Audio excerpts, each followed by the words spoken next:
చిత్రాన్ని బంధించాలంటే ముందుగా ఏతుందో మన ఆలోచనలు, మన ఊహల్ని మన మనసులో బంధిస్తే మనం ఏదైతే ఫోటో తీయాలనుకుంటామో ఆ ఫోటో మొత్తం దానికి నిజంగా ఆ రూపాన్ని మనం బంధించవచ్చని చెప్తున్నారు మహబూబాద్ జిల్లా మర్రిపేట చెందినటువంటి ఫోటోగ్రాఫర్ ఫక్రుద్దీన్. ప్రకృతి రమణీయాన్ని తన ఫోటోగ్రాఫ్లో బంధించడంతో తన అలవాటుగా నేర్చుకున్నాడు. అదే అలవాటుగా చేసుకొని ఇప్పటికి కూడా జాతీయ, అంతర్జాతీయ అవార్డులు సాధిస్తూ బంగారు పతకాలు సాధించాడు. అయితే ముఖ్యంగా ఆయన చెప్తున్నది ఏంటంటే నేటి యువత కూడా ఫోటోగ్రాఫ్ అనేది మామూలు విషయం కాదు. సంబంధించినటువంటి సాంకేతిక రంగంలో కూడా తమ జ్ఞాపకాలను నివృత్తి చేసుకొని పదిలంగా మలుచుకొని అవే స్మృతులుగా నిల్చుంటూ సజీవ సాక్ష్యాలు నిలిచిపోతుందని చెప్తున్న ఈ ఫోటోగ్రాఫర్ ఫక్రుద్దీన్. ప్రస్తుతం అంతా మాట్లాడడానికి మరిపడి చెందిన ఫోటోగ్రాఫర్ ఫక్రుద్దీన్ అడిగి వస్తుంది. భయ్యా నమస్తే. ఫోటోగ్రఫీలోకి ఫ్యాషన్‌తో వచ్చాను. అంటే నాకు ప్రకృతి అన్నది బాగా ఇష్టం ఉండేది చిన్నప్పటి నుంచి గూడా. ఈ తపన ఫోటోగ్రఫీ అనేది ఒక చిత్రాన్ని బంధించాలి. దాన్ని అలాగే చూపించాలి. నా కళ్ళతో నేనెలా చూస్తానో అలా నలుగురికి చూపించాలనే తపన బాగుండేది. ఫోటోగ్రఫీ ఇష్టం బాగా. దాంతో నేను ఫోటోగ్రఫీలోకొచ్చాను. వచ్చిన తర్వాత అప్పుడప్పుడే బ్లాక్ అండ్ వైట్ నుంచి డిజిటల్‌లోకి మారుతున్న కాలము. ఆ కాలంలో నేను ఫోటోగ్రఫీలోకొచ్చి అవుట్‌డోర్ ఒక్కటే సరిపోదు. స్టూడియో వర్క్ నేర్చుకోవాలి. ఎడిటింగ్ కూడా నేర్చుకోవాలన్న తపనతోని ఆ స్నేహితుని ద్వారా మరిపెడ బంగ్లాలో గంధం రాజు గారని ఫోటో స్టూడియో ఉండేది. అసిస్టెంట్‌గా చేరి ఒక 4 సంవత్సరాల పాటు నేను వర్క్ నేర్చుకోవటం జరిగింది.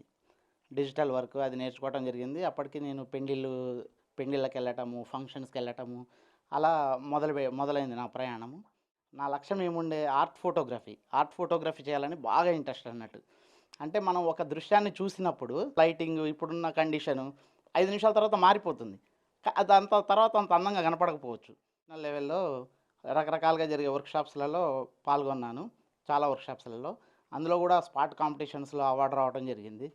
దాని తర్వాత నాకు పరిచయం అయ్యారు హుస్సేన్ ఖాన్ గారని ఖమ్మం ఆర్ట్ ఫోటోగ్రాఫర్ గారు. వారి వర్క్‌షాప్‌కెళ్ళినప్పుడు వాళ్ళు చూసి చెప్పారన్నట్టు. "నీ పిక్చర్స్ చాలా బాగున్నాయి. ఇంటర్నేషనల్ స్టాండర్డ్స్ ఉన్నాయి పిక్చర్స్‌లో. సో, మీరు ఇంటర్నేషనల్ లెవెల్స్‌లో పాల్గొనొచ్చు" అని చెప్పేసి తను నాకు గైడ్ చేశారు. ఎలా వెళ్ళాలి? ఎలా పార్టిసిపేట్ చేయాలి? అని గైడ్ చేశారు. మేము నేర్చుకున్న జమానాలో మాన్యువల్ కెమెరాస్ ఉండేవి సార్. ఫోకసింగ్ కానివ్వండి, వైట్ బ్యాలెన్స్ ఇవన్నీ మాన్యువల్‌గా మనం సెట్ చేసుకునేది ఉండే. అంటే అప్పుడు మనం ఆలోచించేదన్నట్టు కెమెరా పరంగా. ఇప్పుడున్న డిజిటల్ రంగంలో ఏమైందంటే మొబైల్‌లోకి ఎప్పుడైతే కెమెరా ఎంటర్ అయిందో దాని తర్వాత మొత్తం ఆటోమేటిక్ అయిపోయింది. అది ఆర్ట్ ఫోటోగ్రఫీకి చాలా డిఫరెన్స్ ఉంటుంది సార్. ఆర్ట్ ఫోటోగ్రఫీ అనేది ఫస్ట్ మనము ఒక ఆర్ట్‌ని మనం మెదడులో వేసుకోవాలి. మన బ్రెయిన్‌లో మన ఆలోచనలకు తగ్గట్టు లైటింగ్ గానివ్వండి, బ్యాక్‌గ్రౌండ్ గానివ్వండి, లేపోతే వాళ్ళ మూడ్స్ అయితే యాడ్ అయితాయో అప్పుడే ఆ ఫోటో 10 కాలాల పాటు నిలుస్తుంది. దాన్ని చూసినప్పుడు మనకి గతంలోకెళ్ళిపోతాం మనం. ఎప్పుడైతే ఆ ఫోటో క్లిక్ చేసామో అప్పుడు ఆలోచించడం మొదలుపెడతాడు. వెనక్కెళ్తాడు.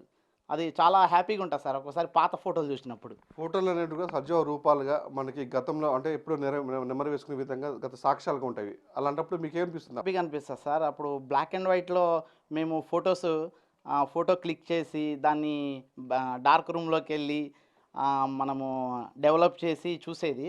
అప్పుడు చాలా బాగుండేది సార్. ఆ ఫోటోస్ చూసినప్పుడు అందులో లైఫ్ ఉంటుంది సార్. ఒక ఫోటోస్‌లో లైఫ్ ఉంటుంది.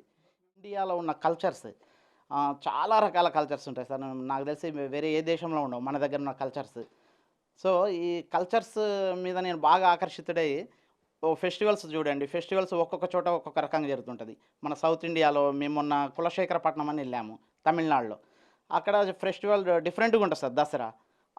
వాళ్ళ మొక్కులు చెల్లించుకునే విధానం, అక్కడ పీపుల్ ఎలా నమ్ముతారు అక్కడ దేవతని, ఆ మొక్కులు ఎలా చెల్లిస్తారు, అలాంటి వాటిని వెళ్ళి ఫోటోస్ తీయడం చాలా హ్యాపీగా అనిపించింది. అలాగే మన కేరళ చాలా అందమైన రాష్ట్రం కేరళ. అక్కడ కొన్ని కళలు కథాకళి గానివ్వండి, తయ్యం గానివ్వండి, కలియరి పట్టు అని ఇట్లాంటి వాటిని పోయి క్లిక్ చేశాను సార్ నేను. అలాగే మన దగ్గర మన స్టేట్‌లో వచ్చేసి బతుకమ్మ ఒకటి ఫేమస్ మనకు తెలుసు. అలాగే కొమరవెల్లి శివసత్తులు, బోనాలు, హైదరాబాద్ బోనాలు చాలా డిఫరెంట్ కల్చర్స్ సాంప్రదాయాలు ఉంటాయి సార్. ఫోటోగ్రాఫర్లు ఎస్పెషల్లీ మన తెలుగు రాష్ట్రాల్లో ఆర్ట్ ఫోటోగ్రఫీలో ఉన్న సీనియర్స్ చాలామంది ఉన్నారు సార్. నేను వాళ్ళని చూసి చాలా ఇన్‌స్పైర్ అయ్యాను. వాళ్ళు తీసే చిత్రాలు, వాళ్ళ ఫోటోలు చూసి నేను చాలా ఇన్‌స్పైర్ అయ్యాను. అసలు వీళ్ళెక్కడుంటరు ఒకప్పుడు మన అరకు గిరిజన శైలి మీద ఫోటోస్ చూస్తే నేను చాలా ఇన్‌స్పైర్ అయ్యాను. ఎక్కడ ఉంటాయి వీళ్ళెక్కడుంటరు? ఇట్లాంటి సాంప్రదాయాలు ఉన్నవాళ్ళు మన స్టేట్‌లో ఉన్నారా? అని అది తెలుసుకోవటం మొదలుపెట్టి, ట్రావెల్ చేయటం నేను మొదలుపెట్టాను. 2016 నుంచి నేను ఆర్ట్ ఫోటోగ్రఫీలో ట్రావెల్ చేయటం మొదలుపెట్టాను. చాలా కల్చర్స్ ఉన్నాయి. చాలా ఉన్నాయి. వాటన్నిటి మీద గూడా ముందు ఫోటోగ్రఫీ చేసి, డాక్యుమెంట్ జేసి, నా దగ్గర వాటికి సంబంధించిన చిత్రాలు నేను భద్రపరచుకోవాలనేది నా కోరిక సార్. అలాగే ఇప్పుడు నేను ఇంటర్నేషనల్‌లో పార్టిసిపేట్ చేస్తున్నాను.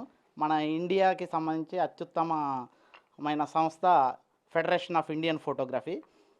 దాని రికగ్నైజేషన్‌లో నేను చాలా సాలన్స్‌లో పాల్గొన్నాను. ఇప్పుడు నేను డిస్టింక్షన్ కూడా అప్లై చేశాను ఏఎఫ్ఐపికి. అలాగే నేను ఇంటర్నేషనల్ లెవెల్‌లో చేయాలనేది నా కోరిక. చేస్తామని అనుకుంటున్నాను.